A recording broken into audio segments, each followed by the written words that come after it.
حضرت امام مہدی کون ہیں؟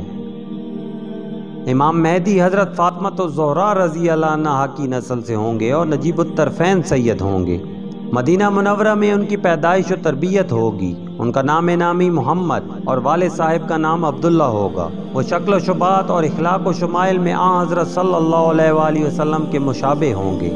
وہ نبی نہیں ہوں گے، نہ ان پر وحی نازل ہوگی، نہ وہ نبوت کا دعویٰ کریں گے، نہ ان کی نبوت پر کوئی ایمان لائے گا۔ مکہ مکرمہ میں ان کی بیعت خلافت ہوگی اور بیت المقدس ان کی ہجرت گاہ ہوگا۔ بیعت خلافت کے وقت ان کی عمر 40 برس کی ہوگی۔ ان کی خلافت کے 7ویں سال دجال نکلے گا اور حضرت عیسیٰ علیہ السلام کے ہاتھوں ہلاک ہوگا۔ حضرت مہدی کے 2 سال حضرت عیسیٰ علیہ السلام کی میت میں گزریں گے اور 49 برس میں ان کا وصال ہوگا۔ حضرت عیسیٰ علیہ السلام آپ کی نماز جنازہ پڑھائیں گے۔ یہ بات جان لیں کہ حضرت مہدی اور حضرت عیسیٰ علیہ السلام دونوں الگ الگ شخصیتیں ہیں اور حضرت مہدی دنیا میں پہلی مرتبہ تشریف لائیں گے۔